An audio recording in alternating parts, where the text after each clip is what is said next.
वधस्तंभावरच्या ख्रिस्ताचं मनन आपण करत आहोत. परंतु नेमकं या ख्रिस्ताचं आम्ही काय करणार आहोत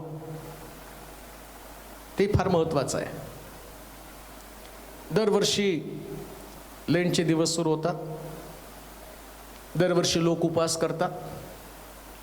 मग गुड फ्रायडे, मग ईस्टर, त्यानंतर मग नेहमीच आमचं रुटीन लाईफ, मग परत नाताळाची वाट पाहायची. मधल्या कालखंडामध्ये देवाचा आणि आमचा कुठल्याही प्रकारचा संबंध आम्ही तपासून पाहत नाही. एक गोष्ट निश्चितच आहे, जसं मी अनेक वचनांमधनं, अनेक एपिसोडमधनं तुम्हाला सांगितलं की देवाची कोणतीच योजना किंवा परमेश्वराची कोणती घटना घडायची म्हणून घडली नाही, तर त्याला आम्ही समजावून घ्यावं ही देवाची इच्छा आहे. या वधस्तंभावरच्या ख्रिस्ताचं तुम्ही नेमकं करणार तरी काय? 40 दिवस उपास, बुधवार शुक्रवारचे उपास हे आम्हाला करायला सांगितलं का? ते तर बायबलमध्ये कुठंच नाही आहे.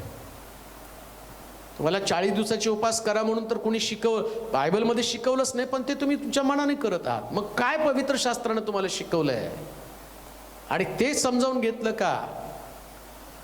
ज्या गोष्टी आम्ही करत आहोत त्या आमच्या जमा खात्यावरती जमा होणार आहेत का? कधी त्याचा विचार आम्ही केला नाही. पण नेहमी आम्हाला काहीतरी करायचं, मग ते चांगलं असो, वाईट असो, मान्य असो, अमान्य असो, एक अंधश्रद्धा म्हणून त्या गोष्टी आम्ही करत आहे. परंतु ज्यावेळेस आम्ही हिशोबाला बसू, स्वर्गामध्ये जाऊ ना, त्यावेळेस या गोष्टीचा तुम्हाला काही सुद्धा फायदा होणार नाही. हे तितकंच खरं आहे. काय या वधस्तंभाच्या ख्रिस्ताचं तुम्ही करणार आहात? फक्त दुःख करणार आहात? वाच एक वचन, इब्रिलोकाचं पत्र, त्याचा 12वा अध्याय, त्याची 2 आणि 3 वचनं. वधस्तंभावरच्या ख्रिस्ताचं नेमकं आम्हाला काय करायला पाहिजे? 40 दिवस उपास करायला पाहिजे, गुड फ्रायडेला चर्चला जायला पाहिजे, 7 शब्दाचं मनन करायला पाहिजे, ईस्टरला भक्ती करायला पाहिजे. नेमकं काय करायला पाहिजे? वाचूया. आपण आपल्या विश्वासाचा उत्पादक, आपण आपल्या विश्वासाचा उत्पादक व पूर्ण करणारा येशू याच्याकडे पाहत असावे. याच्याकडे पाहत असावं. जो आनंद त्याच्या पुढे होतो त्याकरिता त्याने लज्जा तुच्छ मानून वधस्तंभ सहन केला आणि तो देवाच्या राजसत्तेच्या उजवीकडे बसला आहे. काय करायला पाहिजे? या वधस्तंभावरच्या ख्रिस्ताकडं आम्हाला सतत पाहायला पाहिजे. 40 दिवसापुरतं नाही बरं का त्याला पाहायचं. फार सोपं आहे 40 दिवस पाहणं, 40 दिवस भक्ती घेणं, 40 दिवस घराघरामध्ये जाऊन भजनं गाणं, 40 दिवस उपास करणं, हे फार सोपं आहे. आणि याच्यानं तुम्हाला काही साध्य होणार नाही. 100% सांगतो तुम्हाला, काही त्याचा फायदा होणार नाही. रोजच्या दिवसामध्ये या ख्रिस्ताकडं, वधस्तंभावरच्या ख्रिस्ताकडं कशासाठी पाहायचं? त्याच्या समोर एवढा मोठा आनंद असताना. कोणता आनंद? स्वर्गामध्ये लाखो देवदूत, अब्जावधी देवदूत त्याची स्तुती करत आहेत, त्याची आराधना करत आहे. सोन्याच्या 7 समयांमध्ये जो फिरत आहे, देवाचा एकुलता एक पुत्र, पिता त्याच्यावरती रात्रंदिवस प्रेम करत आहे. गौरव वैभवानं भरलेला देव, एवढं सगळं गौरव, एवढा सगळा आनंद, एवढं सगळी महिमा त्यानं सोडली आणि तुमच्या आणि माझ्यासाठी त्यानं दुःख पत्करलं. हे वधस्तंभावरचा ख्रिस्त सांगतो. ज्या आनंद त्याच्या समोर असताना त्याने नाकारला. मग वधस्तंभावरच्या ख्रिस्ताकडे तुम्ही पाहिलं ना, तुमच्या समोर पण आनंद आहे. काही लोकांना व्यसनामध्ये आनंद आहे, वाईट सवयीमध्ये आनंद आहे, कुणाचा तरी अपमान करण्यामध्ये आनंद आहे, स्वतःची पूजा करण्यामध्ये आनंद आहे, बढाई मारण्यामध्ये आनंद आहे, लोकांना त्रास देण्यामध्ये आनंद आहे, स्वतःसाठी जगण्यामध्ये आनंद आहे. त्या लोकांनी आनंदाच्या चौकटी तयार केलेल्या आहेत. पण येशूला जर मिळवायचं आहे तर त्याच्यासाठी तुमच्या आनंदाचा तुम्हाला त्याग करावा लागणार आहे. वधस्तंभावरच्या ख्रिस्ताकडे पहा. कशासाठी पहा म्हटलं माहिती का? त्यानं काय त्याग केला आणि तुम्हाला काय त्याग करायचा, आणि तुमचा त्याग किती साधारण त्याग आहे ना, याच्यासाठी तुम्हाला त्याच्याकडे बघणं गरजेचं. तुमचा त्याग जास्त नाही आहे. बरं, तुमच्या त्यागात तुमचाच फायदा आहे. एक व्यक्ती व्यसन करतो ना, तर त्याच्या व्यसनाने त्याचं शरीर संपणार आहे. तंबाखू खाणारा, गुटखा खाणारा व्यक्ती, त्याला कॅन्सर होणार आहे. याच्यात येशूचा काय फायदा आहे? मग त्याचा फायदा असताना त्यानं मानव जातीसाठी स्वर्ग सोडून पृथ्वी तलावरती आला आणि अतिशय हालाकीचं, अतिशय टाकून दिलेलं अशा प्रकारचं मरण त्यानं स्वीकारलं की जे जगामध्ये कोणाच्या सुद्धा वाटेला आलं नव्हतं. आणि पवित्र शास्त्र काय सांगतं माहिती का? सतत आणि सतत त्याच्याकडे तुम्ही पाहिलं पाहिजे.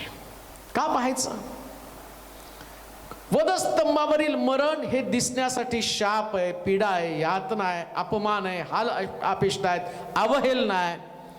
परंतु तरी सुद्धा त्या ख्रिस्तानं स्वीकारल्या, कारण त्याच्यामध्ये एक सिक्रेट होतं, एक रहस्य होतं, आणि ते तुम्हाला मी समजावून सांगणार आहे. समजून घ्या. ज्यावेळेस तुम्ही ख्रिस्ताच्या वधस्तंभी बघता ना, तुम्हाला दिसतं लोक त्याच्या तोंडावर थुंकत आहेत. वधाव्यात असलेल्या कोकऱ्याप्रमाणे लोकर कातरणाऱ्या पुढं गप्प राहावं, तसं प्रभू येशू ख्रिस्त त्याला हाल देणाऱ्या, यातना देणाऱ्या लोकांसमोर गप्प राहिला. हे ख्रिस्ताचं चित्रण तुम्ही पाहतात. दोन चोरांच्या मध्ये प्रभू येशू ख्रिस्त लटकला गेलेला आहे. एक चोर त्याची निंदा करतो, त्याच्या देवपणावरती संशय घेतो. दुसरा चोर त्याला म्हणतो, राजाधिकारणशील त्यास माझी आठवण कर. विरोधाभास तुम्हाला तिथं दिसत आहे. पिलात म्हणतो, याच्या ठाई मला कोणता दोष दिसत नाही. राजकैदी दोन आहेत. आज वलांडणाच्या सणाचा दिवस आहे. एका कैद्याला सोडायला पाहिजे. एक कैद्यानं, त्याचं नाव प्रभू येशू ख्रिस्त, त्यानं लंगडे चालवले, आंधळे बरे केले, मेलेले जिवंत केले, 5000 लोकांना जीव घातलं. आणि दुसरा कैदी बरब्बस, जो राजकैदी आहे, आणि त्या राजकैद्याच्या बाबतीमध्ये त्यानं बलात्कार केला, त्याने खून केले, त्याने दरोडे घातले, त्याने लोकांची शांती तोडली, त्यानं कोणाची गय केली नाही. एकीकडे जीवन देणारा, दुसरीकडे लुटणारा आहे. लोकांची निवड काय होती माहिती का? येशूला वधस्तंभी द्या, बरब्बसला सोडा. वधस्तंभावरचा ख्रिस्त लोकांची अवहेलना आहे. पण पवित्र शास्त्र काय सांगतं? मग वाचा बरं ते वचन परत एकदा. आपण आपल्या विश्वासाचा उत्पादक व पूर्ण करणारा येशू याच्याकडे पाहत असावं. जो आनंद त्याच्या पुढे होता त्याकरिता त्याने लज्जा तुच्छ मानून वधस्तंभ सहन केला. आणि तो देवाच्या राजासनाच्या उजवीकडे बसला आहे. त्याच्या समोर खूप मोठा आनंद होता. कोणता आनंद? आम्हाला 4 लोक कौतुक करायला सापडणार नाहीत, पण बायबल सांगतं स्वर्गामध्ये निरंतर त्या देवदूत त्याची स्तुती करत आहे. 24 वडील आपले आणि मुकुट काढून त्याच्या समोर उपडे पडून त्याला म्हणते, पवित्र पवित्र पवित्र पवित्र सेनेचा यहोवा देव पवित्र. यशा म्हणतो की मी देवाला सिंहासनावर पाहिलं आणि वेदीवरचा इंगळ त्याच्या ओठाला लावला. आणि तो म्हणतो की मला हाय हाय. त्यानं सुद्धा देवाचं दर्शन घेतलं. मोशेनं सुद्धा देवाला छायेच्या रूपानं पाहिलं. मोशे मूर्छित होऊन पडला. योहान सुद्धा म्हणतो मी त्याला पाहू शकत नाही, एवढं मोठं गौरवी असणारा देवाचा पुत्र, परंतु त्यानं 2 चोरांच्या मध्ये लटकलेला होता. आणि बायबल सांगतं जो चोरांच्या मध्ये लटकलेला होता, पण पुनरुत्थानानंतर मात्र पित्याच्या सिंहासनाच्या बाजूला तो होता. प्रियांनो, हे रहस्य आहे. त्यानं आपला स्वर्गातला आनंद तुच्छ मानला, लज्जा तुच्छ मानली. आनंदाचा त्यानं नाही स्वीकार केला. त्याला नाही वाटलं की हा या आनंदामध्ये मी राहावं. एक गोष्ट तुम्हाला सांगू का? देवाचा आनंद तुमच्यामध्ये आहे. देवाचा आनंद देवदूत आराधना करतात ना, त्याच्यामध्ये नाही. राजे त्याच्यासमोर मुकुट काढतात आणि त्याच्यासमोर उपडे पडतात, याच्यामध्ये देवाचा आनंद नाही. देवाचा आनंद तर तुम्ही आणि मी आहोत. तुम्ही आणि तुमच्यामध्ये आणि माझ्यामध्ये त्याला आनंद आहे. आणि जर खराच त्याचा आनंद तुम्ही आणि मी नसताना, तर देवानं आपल्या पुत्राला तिथला आनंद सोडून या जगामध्ये नाही पाठवलं असतं. आणि ख्रिस्तानं तुमच्या आणि माझ्यासाठी हे सगळं दुःख सहन केला का? कारण या दुःखात पण त्यानं आनंद मानला. मग तुम्ही नाही मानू शकत या दुःखामध्ये आनंद? मग तुम्हाला यातना होत असताना तुम्हाला नाही वाटत मी ख्रिस्तासाठी दुःख सहन करायला पाहिजे? प्रभू येशू ख्रिस्तानं माझ्यासाठी सहन केलं. तुमच्या पाठीवरती कोणी 39 फटके मारत नाही. तुमच्या दाढीची केस कोणी उपटत नाही, तुम्हाला कोणी शिव्या शाप देत नाही. जसं येशूच्या तोंडावर 500 लोक थुंकले तसे तुमच्या तोंडावर तर कोणी थुंकत नाही. मग साध्या साध्या गोष्टीसाठी तुम्ही त्याग करू शकत नाही, मी त्याच्या उजवीकडे कसं बसणार आहे? ज्या दिवशी निराश होता, खिन्न होता, कष्ट होता, तुमचा अपमान झाल्यासारखं वाटतं, कोणीतरी तुमच्या विरोधात गेल्यासारखं वाटतं, तुमचं सर्वस्व काढून घेतलं, तुमचा नाकार केला, तुम्हाला लोक सोडून गेले असं तुम्हाला वाटत असेल, तुम्ही कोणासाठी काही केलेलं नाहीये. एवढ्या मोठ्या गोष्टी तुम्ही केल्या नाहीत, पण सोडून तर तुम्हाला जाणार आहेत. येशूचे शिष्य सुद्धा येशूला सोडून पळाले. जो पेत्र त्याच्या जवळचा होता, मी तुला मरू देणार नाही, वेळ पडली तर मी तुझ्यावर मरायला तयार आहे, एवढं ठासून बोलणारा पेत्र सुद्धा येशूला शिव्या देत होता, असं शास्त्रात लिहिलं. म्हणून सतत त्याच्याकडे पहा. काय त्याच्याकडे पाहिल्यावर सांत्वन मिळतो, सांत्वन मिळतं. कधी वाईट वाटत नाही त्या गोष्टीचं. येशूला नाही वाईट वाटलं. वधस्तंभावरचा ख्रिस्त 40 दिवस उपास करण्याच्या ऐवजी ख्रिस्तानं वधस्तंभावरती ज्या हाल अपेष्टा सहन केल्या त्याच्याकडे जर तुम्ही पाहिलं ना, मानसिक दृष्ट्या तुमची तयारी होणार आहे, सिद्ध होणार आहे, तत्पर होणार आहे. तुमचं अंतःकरण प्रभूसाठी तयार होईल आणि ख्रिस्ताला अंतःकरणामध्ये घेण्यासाठी ज्या प्रकारची आणि तुमची मनोकामना, तुमची इच्छा व्हायला पाहिजे ना, ती आपोआप तुमची इच्छा तशी बनेल. काय वधस्तंभावरील ख्रिस्ताकडे आहे? जो अपमानात पेरला तो गौरवात उठवला गेला. हे लोकांच्या पत्रात सांगितलेलं आहे. आता तो पित्याच्या उजवीकडे बसलेला आहे. लाजरस सुद्धा आम्ही पाहतो की श्रीमंत माणसाच्या दाराजवळ पडलेला होता. त्याला खायला तो श्रीमंत माणूस काही टाकत नव्हता. कुत्रे येऊन त्याची फोड चाटत होते. त्याच्या मेजावरचं काहीतरी पडलेलं खात होता. श्रीमंत मनुष्य पण मेला, दरिद्र लाजरस पण मेला. हाल अपेष्टेचं जीवन त्यानं सहन केलं प्रिया. पण धार्मिकता नाही त्याने सोडली. आणि जर धार्मिकता त्यांनी सोडली असती ना, तर कदाचित स्वर्गामध्ये तो पोचलाच नसता. आणि तिथं लिहिलंही नसतं पवित्र शास्त्रामध्ये. या पृथ्वी तलावर तुम्हाला हाल अपेष्टेचं जीवन जगावं लागणार आहे. कधी तुमच्याकडे पैसे नसतील, कधी तुमच्याकडे आरोग्य नसतील, कधी लोक तुमच्या संगती चालणार नाहीत, कधी लोक तुमचा अपमान करतील, कोणी तुमची निंदा करतील, कोणी तुम्हाला दोष देतील, कोणी तुमच्या मिनिस्ट्रीची टिंगल करेल, तुमचे लोक तुम्हाला सोडून जातील, चर्चमध्ये तुम्हाला चांगलं म्हणणारं कोणी नसेल, नातेवाईकांमध्ये तुमची थट्टा करणारे लोक असतील. येशूचे ना बाप त्याच्या जवळ होता, ना त्याची भावंड त्याच्या जवळ होती. वधस्तंभाच्या पायथ्याजवळ फक्त 5 लोक होते, मरिया आणि त्या बाकीच्या 3 स्त्रिया आणि योहान. हे 5च लोक वधस्तंभाच्या पायथ्याजवळ होते. आणि जेवणाच्या वेळेस जर बघितलं तर तुम्ही हजारो लोकांचा जमाव येशू ख्रिस्त जेवण देतो म्हणून रात्रंदिवस त्याच्या मागे चालत होता. चमत्कारासाठी हजारो लोक त्याच्या मागे येत होते प्रिया. असंच आहे वधस्तंभावरचा ख्रिस्त. त्याच्याकडे जर तुम्ही बघितलं ना, तर तुमची दृष्टीच बदलून जाते जगाकडे पाहण्याची. लोकांकडे अपेक्षा कधी ठेवू नका. लोक तुम्हाला नाकारणार आहेत, लोक तुमची निंदा करणार आहेत, लोक तुमची टवाळी करणार आहेत. पण एक गोष्ट ध्यानात ठेवा, जे लोक आज तुमची निंदा करत आहे, शास्त्रात आम्ही पाहिलं तिथं असं लिहिलं की प्रभू येशू ख्रिस्त पुनरुत्थित झाल्यानंतर ज्या कबरेवरती राजानं आणि त्या पिलातानं पहारेकरी नेमलेले होते ना, आणि पहारेकरी थक्क झाले का, तर देवाचा पुत्र कबरीची धोंड काढून बाजूला काढून पुनरुत्थित झालेला आहे. अपमानात पेरलं ते गौरवात उगवलंच जातं प्रिया, उठवलंच जातं. आज तुमचा अपमान असेल ना, हा वधस्तंभावरच्या ख्रिस्ताचा अपमान झाला, मग तुम्ही का सन्मानाची अपेक्षा करत आहात? तुम्हाला काय वाटतं लोकांनी तुमच्याविषयी चांगलं बोलावं? तुम्हाला काय वाटतं माझी कोणी किंमत करत नाही? मेलेले उठवले, लंगडे चालवले, 5,000 जीव घातलं 5 भाकरी 2 माशाच्या द्वारे. लाजरसला कबरेतनं बाहेर काढलं तुम्ही, काही पण केलं नाही, मग तुम्हाला कशाला एवढी अपेक्षा पाहिजे? वधस्तंभावरच्या ख्रिस्ताने या सगळ्या गोष्टी सहन केलेल्या आहेत. वधस्तंभावरच्या ख्रिस्ताकडे पाहत असताना अजून एक गोष्ट तुम्हाला समजेल. कलेसीकराचं पत्र त्याचा 1 अध्याय 20 वचन. वधस्तंभावरील ख्रिस्ताकडे पाहिल्यावर काय विचारसरणी तुमची बनती वाचूया. कलेसीकराचं पत्र 1 अध्याय 20 वचन. आणि त्याच्या वधस्तंभावरील रक्ताच्या द्वारे शांती करून त्याच्याद्वारे जे सर्व काही आहे ते सर्व ते पृथ्वीवरील असो किंवा स्वर्गातील असो त्याच्या स्वतःबरोबर त्याच्या स्वतःबरोबर त्याच्याद्वारे समेट करावा हे पित्याला बरे वाटले. हे पित्याला बरे वाटले. या वधस्तंभावरच्या ख्रिस्ताकडे तुम्हाला पाहायचं. कशासाठी पाहायचं माहिती का? सिक्रेट आहे, रहस्य आहे. उपवास करण्याच्या ऐवजी नेमकं तुम्हाला काय केलं पाहिजे?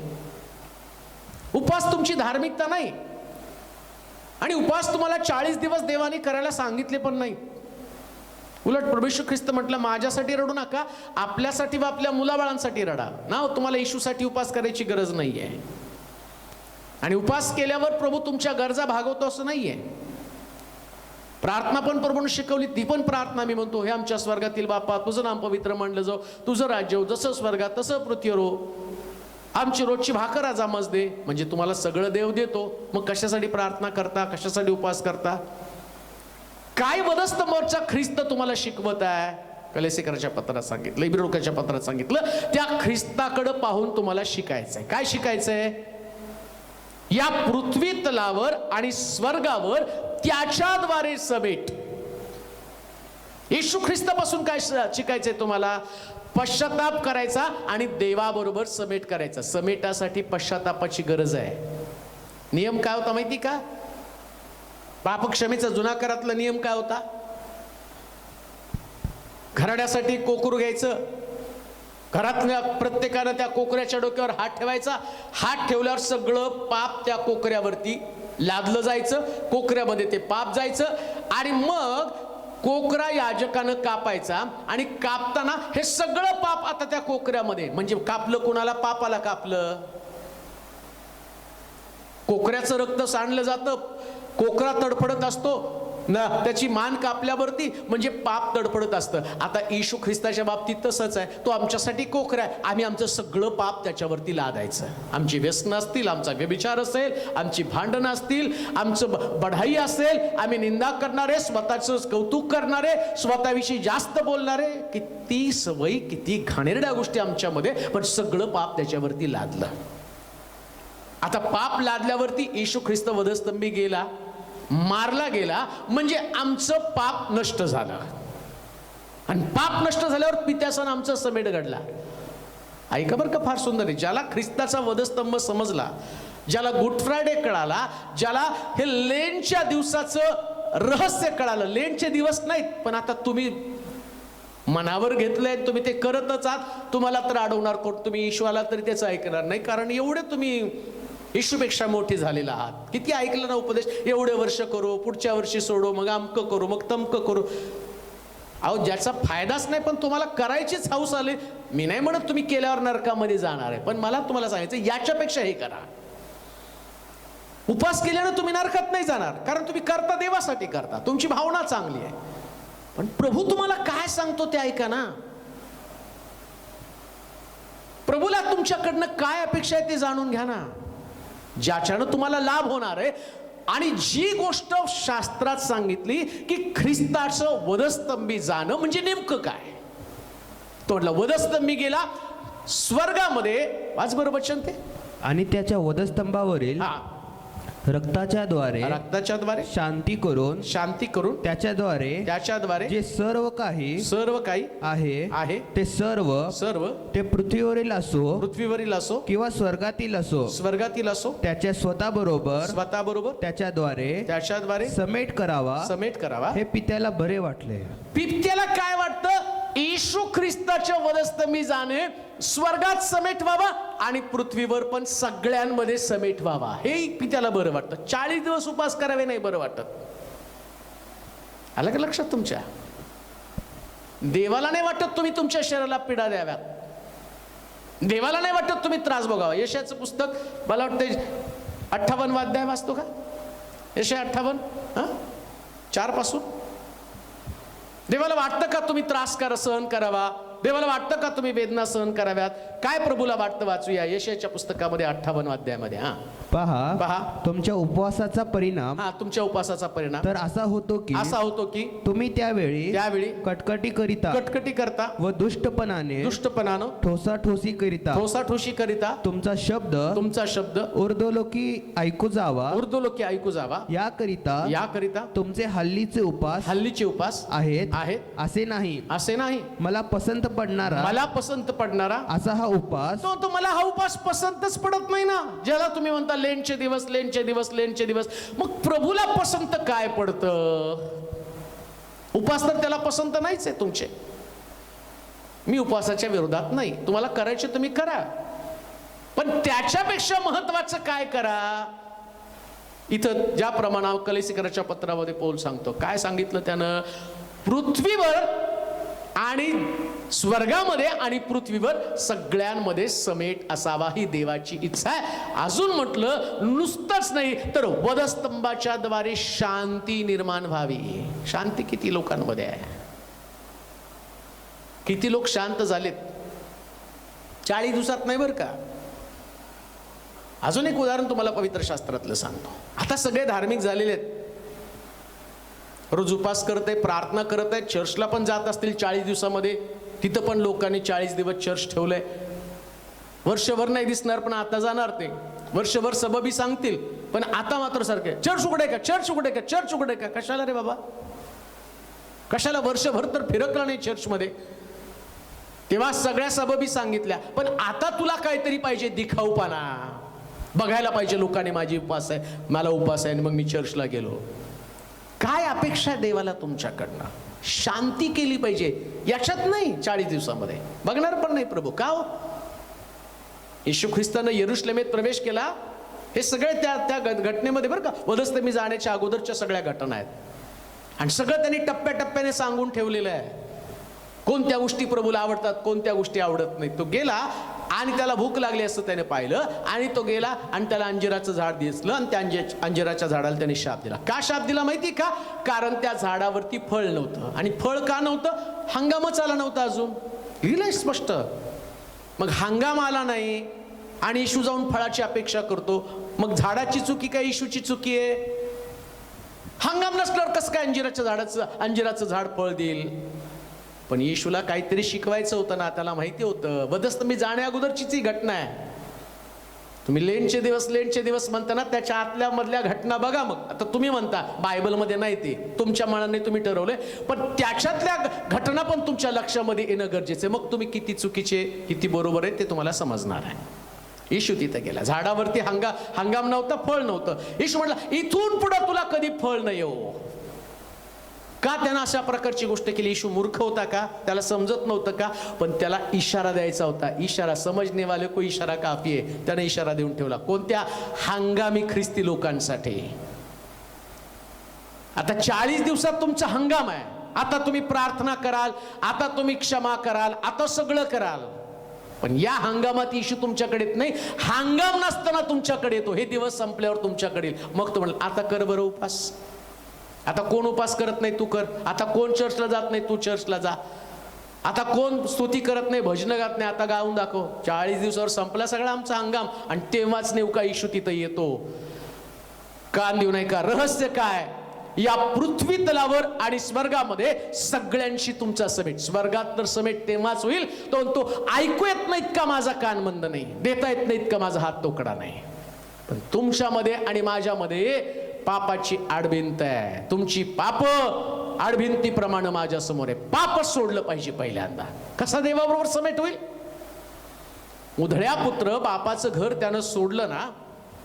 बापाचं घर सोडल्यावर बरेच लोक सांगतात बापाचं घर सोडल्यावर, आणि मग तो म्हटलं मी बापाच्या घराकडे जाईल, आणि बापाच्या घरी गेला आणि बापाने त्याला स्वीकारलं. एवढंच आहे का शास्त्र? असं तसंच बापाच्या घरामध्ये गेलं आणि बापाने त्याला स्वीकारलं. दारुड्या पण आहे, व्यभिचारी पण आहे, एक सोडून 2-2, 3-3 बायका आहे, लफडे पण चाललेत बाहेर, पैशाचा लोभ पण त्याच्यामध्ये, आळसामध्ये जीवन चाललेलं आहे, लक्झरी जीवन जगत आहे ना. देवाविषयीचं त्याला महत्व नाही, काय नाही, सगळं खाणीनं भरला आणि तसाच आला. डुकरं सोडली त्यांनी. डुकरं घेऊन नाही बापाच्या घरी आला. मी आलो माझ्याबरोबर माझे डुकरं पण घेऊन या. डुकरं तर सोडा आधी. कधी बाप समेट करतो? डुकरं सोडल्यावर समेट करेल ना. या डुकरासारखे स्वभाव आमच्यामध्ये. डुकरा अशुद्ध प्राणी आहे. अशुद्ध गोष्टी घेऊन कोण आम्ही बापाकडे जाऊ शकतो? देवाशी समेट व्हायला पाहिजे ना, तर पहिल्यांदा वधस्तंभाच्या ख्रिस्ताकडे तुम्ही पाहिल्याबरोबर तुम्हाला काय दिसतं? समेट झाला. समेट कसा होईल? डुकरं सोडल्यावर. बापानं त्याला येऊ दिलं घरामध्ये. माझा हरवला तो सापडलाय, पण त्याच्या अगोदर एक गोष्ट त्यानं केली, याला आंघोळ घाला. आणि त्यानं काय सांगितलं माहिती का? बाबा, मी तुमच्या विरुद्ध आणि स्वर्गाविरुद्ध पाप केलं हे त्याने मनामध्ये बोललं पाहिजे. मी पापी आहे. नुसतं नाही बोललं पाहिजे येशूनं माझ्या पापांची क्षमा केली आणि सगळं झालं. अहो, क्षमा करण्याच्या अगोदर पश्चाताप पण तेवढा महत्वाचा आहे ना. प्रेषितांच्या कृत्यामध्ये हे ऐकून त्यांच्या अंतःकरणाला चुटपुट लागली आणि त्यांनी विचारलं, आम्ही काय करावं? तो म्हटला, पश्चाताप करा, कबूल करा आधी मी पापी आहे. मी पापी नाही. अहो, तुम्ही पापी नाही, मग पौल म्हणतो जगातला सगळ्यात मोठा पापी मी आहे. मग तुम्ही पौलाच्या वरच्या पुढचे लोक आहात, त्याच्यापेक्षा जास्त धार्मिक आहात तुम्ही. कारण तुम्हाला एकच शिकवले का? येशूच्या रक्तानं. अहो, क्षमा केली, पण पश्चाताप केल्यावर क्षमा करेल ना. रोजच्या जीवनामध्ये पश्चातापाची गरज आहे. आणि तीच गोष्ट प्रभू येशू ख्रिस्तानं वधस्तंभी जाण्याच्या अगोदर शिष्यांना शिकवली. कोणती गोष्ट शिकवली? शिष्यांचे पाय धुवायला लागल्यावर पेत्र म्हटलं, माझे पाय धुवू नका. येशू म्हटलं, जर पाय धुतले नाही ना तर तुला स्वर्गाच्या राज्यामध्ये वाटा मिळणार नाही. मग तो म्हणतो आंघोळ घाला. तो म्हणतो एकदा आंघोळ झाल्यावर परत आंघोळीची गरज नाही. एकदा आंघोळ म्हणजे बाप्तिस्मा झाला, आता परत बाप्तिस्म्याची गरज नाही. पण पाय धुवायला पाहिजे, म्हणजेच पश्चाताप केला पाहिजे. उदळ्या पुत्रानं पश्चाताप केला, त्याच्या बापानं त्याला आंघोळ घातली. मग बापानं समेट करून म्हटला, माझा हरवला होता तो सापडला. मग मेजवानी दिलेली आहे. समेट करण्याच्या अगोदर पश्चाताप करणं म्हणजेच पाप सोडून देणं गरजेचं आहे. लक्षात घ्या. परमेश्वराच्या गिरीवरती कोण चढेल? ज्याचे हात शुद्ध, ज्याचं अंतःकरण शुद्ध, ज्याचे पाय शुद्ध, तोच परमेश्वराच्या गिरीवरती चढेल. तसंच नाही जाऊ शकत कोणी. मग तुम्ही म्हणाल, नाही जुना करार रद्द झाला, आता नवा करारच आलेला आहे. कोण सांगितलं तुम्हाला जुना करार रद्द झाला? येशू ख्रिस्त म्हणतो, एक तरुणानं त्याला विचारलं, स्वर्ग राज्यात जायला मी काय करायला पाहिजे? तो म्हटला, जाऊन 10 आज्ञा पाळ. करार रद्द केला असता तर 10 आज्ञेकडे त्याला लक्ष द्यायला लावलं नसतं. मी नियमशास्त्र रद्द करण्यासाठी नाही तर पूर्ण करण्यासाठी आलो. आपल्या सोयीप्रमाणे बायबल बदलता येत नाही. त्याच्यातली प्रत्येक गोष्ट, हा जुन्या करातले विधी त्यानं नष्ट करून टाकलेत, पण नियम मात्र अजून काही जे आहेत शब्दात संबंधीचे नियम तुम्हाला आता नव्या करामध्ये तुम्हाला प्रतिदिवशी घरोघरी एकत्र जमावं लागत आहे. जुन्या करामध्ये एक दिवस तुम्हाला वाढलंय उलट. जुन्या करामध्ये म्हटलं, त्या ठिकाणामध्ये असं म्हटलं पावित्र्य संबंधानं की दुसऱ्याच्या स्त्रीची अभिलाषा धरू नको. नव्या करामध्ये म्हटलं एखाद्या स्त्री संबंधानं वाईट विचार आला तर तू व्यभिचार करतो. अजून कडक झालेला आहे. समेट कधी होणार आहे? पाप कबुली केल्यावरती. आता स्वर्गात समेट केला, पाप कबुली केली, पाप सोडून दिलं.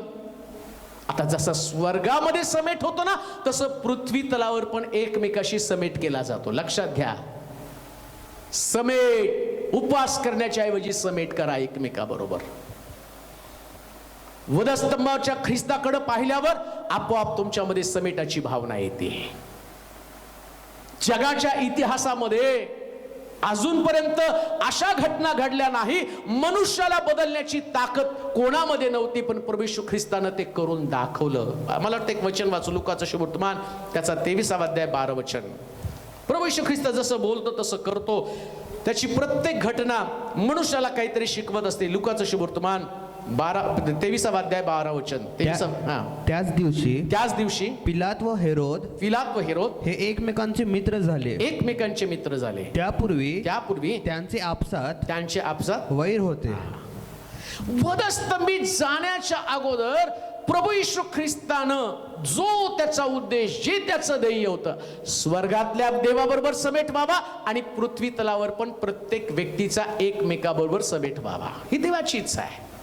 40 दिवस उपवास केल्यानं काही घडणार नाही. खात्यावरती तुमच्या काही बाब आणि जमा होणार नाही, पण समेट केल्यावर मात्र 100% जमा होणार. प्रभू येशू ख्रिस्त वधस्तंभी जाण्याच्या अगोदर 2 एकमेकाचे वैरी असणारे लोक, आणि शास्त्र सांगतं की त्यानं येशू ख्रिस्तामुळं त्या दोघांचा समेट झालेला आहे. तुमचा समेट झाला का? पती पत्नीचा समेट झाला का? भावा भावाचा समेट झाला का? सासू सुना दोघी पण घरामध्ये उपास करत आहे, पण त्यांच्यामध्ये समेट आहे का? समेट म्हणजे शांती. पटो अथवा न पटो पण तरी सुद्धा अधीन राहणं, देवाच्या वचनात सांगितल्याप्रमाणे जीवन जगणं. समेटाचं अंतःकरण तुमच्यामध्ये आहे का? किती लोक जाऊन एकमेकाला माफ करण्यासाठी पुढे आलेले? किती लोकांनी एकमेकाला माफ केलं, माफी मागितली? किती लोकांनी समेटाची सेवा? इब्री लोकांच्या पत्रामध्ये जाऊया. दुसरे करंथीकराचं पत्र, करंथीकराचं दुसरं पत्र आणि त्याचा 5वा अध्याय 18 वचन. करंथीकराचं दुसरं पत्र 5वा अध्याय 18 वचन. ही सगळी देवाची करणी आहे. देवाची करणी आहे. त्याने स्वतःबरोबर आपला समेट ख्रिस्ताच्या द्वारे केला आणि समेटाची सेवा आम्हाला दिली. वधस्तंभावरच्या ख्रिस्ताचं शिक्षण काय?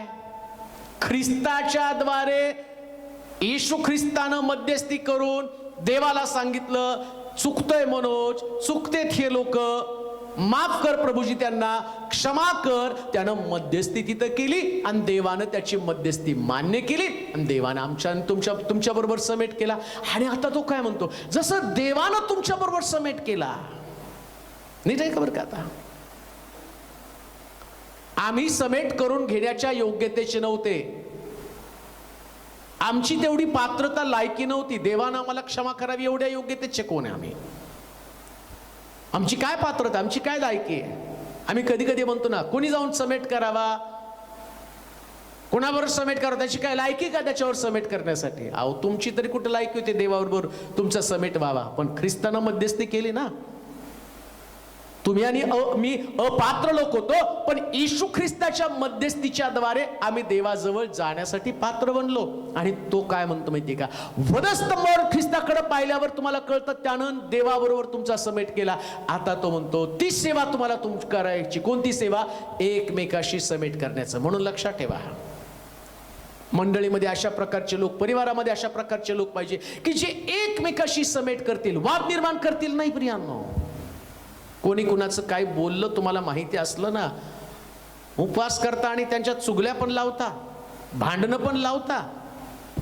तुम्हाला असं वाटतं त्याने बोललेली गोष्ट मी कधी जाऊन त्याला सांगून त्या दोघांमध्ये कधी जास्त वाद निर्माण होतील, कसे एकमेकापासून दूर जातील, हे कुटुंब कसे तुटतील, त्यांची घरं कशी उद्ध्वस्त होतील, त्यांच्या घरातली शांती कशी उद्ध्वस्त होईल, या प्रकारची कारस्थानं करून तुम्ही उपवास करता, दुसऱ्याच्या मनाची शांती तोडण्याचं काम करता. सोडून द्या हो. उपवास करण्याच्या ऐवजी समेटाची सेवा करा. एखादी गोष्ट तुम्हाला माहीत असली तर ती माहीत असलेली गोष्ट जर एखाद्या व्यक्तीला व्यक्तीपासून तोडणारी असेल तर तिचा एकमेकाला सांगावा पण करू नका. शास्त्र सांगतं ख्रिस्तानं समेट केला, आम्ही सुद्धा एकमेकाशी समेट करण्यासाठी पुढे यायला पाहिजे. आणि ती समेटाची सेवा करणारे लोक मंडळीमध्ये, परिवारामध्ये आवश्यक आहे. मंडळीत उपास करणारे लोक खूप आहेत, पण मंडळीमध्ये समेट करणारे लोक नाहीच आहेत हो. त्याच्यामुळं मंडळांचे तुकडे पडायला लागलेले आहेत. प्रत्येकाचे ग्रुप स्थापन झालेले आहेत. माझ्या ग्रुपमध्ये यावं याच्यासाठी मी विरोधी ग्रुपबद्दल आणि सांगत आहे, यांची प्रार्थना वेगळी, त्यांची प्रार्थना वेगळी, यांचं चर्च वेगळं, त्यांचं चर्च वेगळं, याने सकाळी घेतलं ते संध्याकाळी घेतील, याने एका ठिकाणात घेतलं त्याने दुसऱ्या ठिकाणात घेतील आणि उपवास करतील. कोणी सांगितलं तुम्हाला उपवास करायला? बायबल सांगतं वधस्तंभावरच्या ख्रिस्ताकडे पहा. काय दिसतं वधस्तंभावरच्या ख्रिस्ताकडे? समेट दिसतो. काय दिसतं वधस्तंभावरच्या ख्रिस्ताकडे? शांती दिसती. एवढा सगळा त्रास होत असताना सुद्धा येशू ख्रिस्ताकडे शांती होती, म्हणूनच तो प्रार्थना करू शकला. काय प्रार्थना केली? हे बाप्पा यांना क्षमा कर, कारण हे काय करतात ते त्यांना कळत नाही. ती शांती प्रभूची त्यांच्याकडे.